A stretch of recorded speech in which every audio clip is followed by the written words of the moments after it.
இன்று நான் மகாகவி பாரதியாரைப் பற்றி அறிந்த செய்திகளில் ஒரு சில பகுதியை பகிர்கிறேன். நான் பிரமித்த ஒருவரில் பாரதியாரும் ஒருவர்.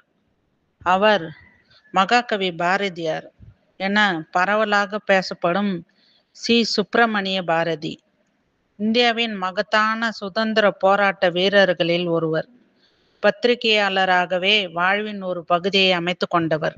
திருநெல்வேலி மாவட்டத்தில் உள்ள எட்டயபுரத்தில் டிசம்பர் 10ஆம் தேதி 1882 பிறந்தார். மகாகவி பாரதியாருக்கு 32 மொழிகள் தெரியுமாம்.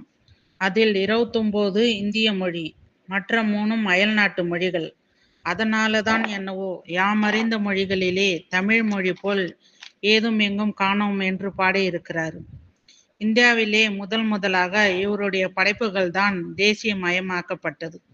ஆனால் பாரதியார் வாழ்ந்த கட்டத்தில் அவருக்கு வேண்டிய முழுமையான அங்கீகாரம் கிடைக்கலை என்பதுதான் வருத்தம். பாரதி யானையால் தாக்கப்பட்டு இறந்தார். தேங்காய் பழம் கொடுக்க போகும்போது பாரதியை தூக்கி தன் காலுக்கு இடையே போட்டு மிதிச்சு விட்டது யானை. அப்போது புகழ்கண்ணன் என்ற பாரதியின் நண்பர் யானையின் காலடியில் புகுந்து பாரதியை மீட்டு இருக்கார்.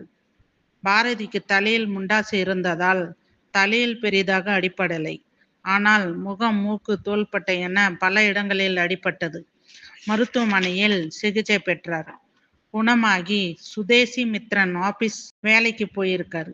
சமூகத்தில் பெண்களுக்கு நடந்து வந்த கொடுமைகள், அநியாயங்கள், தேவையில்லாத சடங்குகள் தகர்க்கப்பட வேண்டும் என போராடியவர். திருநெல்வேலி ஜில்லாக்காரன், திக்குமுக்காடும் பேச்சுக்கு சொந்தக்காரன், எட்டயபுரம் ஜில்லாக்காரன், எட்டா உயர புகழுக்கு சொந்தக்காரன், சிவகாமி அம்மா மூச்சடக்கி பெற்ற வைரப்பிள்ளை அவர். அவனை பற்றி விவரிக்க வார்த்தைகள் இல்லை. இவனை எதிர்த்து சாடி எந்த நாவும் அஞ்சும்.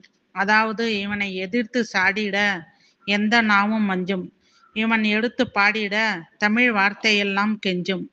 அவனே எங்க பாரத தாயின் சாரதி வீர தமிழன் பாரதி. அதாவது அவனே எங்கள் பாரத தாயின் சாரதி வீர தமிழன் பாரதி.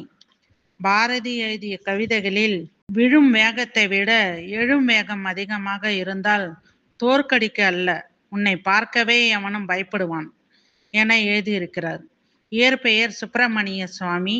பிறந்த ஊர் எட்டயபுரம். மனைவி செல்லம்மாள். பாரதியார் இயற்றிய உரைநடை நூல்கள்: ஞானரதம், தமிழின் முதலாக உரைநடை காவியம். சந்திரிகையின் கதை. 3வது மாதர். 4 கலைகள். கவிதை. இவர் எழுதிய கவிதைகளில் பயந்து பணிந்து மிரண்டது போதும், இனி தெளிந்து துணிந்து மீண்டெழ வேண்டும், மழலை மனம் மாறாத உன்னை வனம் புணர வரும் முன்னோர் ஆயின் மாற வேண்டியது அவனே, மாற்றம் காண்போம் இனிமேல், அடுத்த அடியை எடுத்து வைத்தால் 1000 கதவுகள் திறந்துவிடும் உனக்கு, அழுகை அதை துடைத்தெறிந்தால் ஆடவர் திமிரும் அடங்கிவிடும், வலியது மட்டுமே பிழைத்திருக்கும், விதியில் என்றும் தேங்கி விடாமல் எழுந்து வா என பாரதியின் கவிதை மிக புகழ் பெற்றது.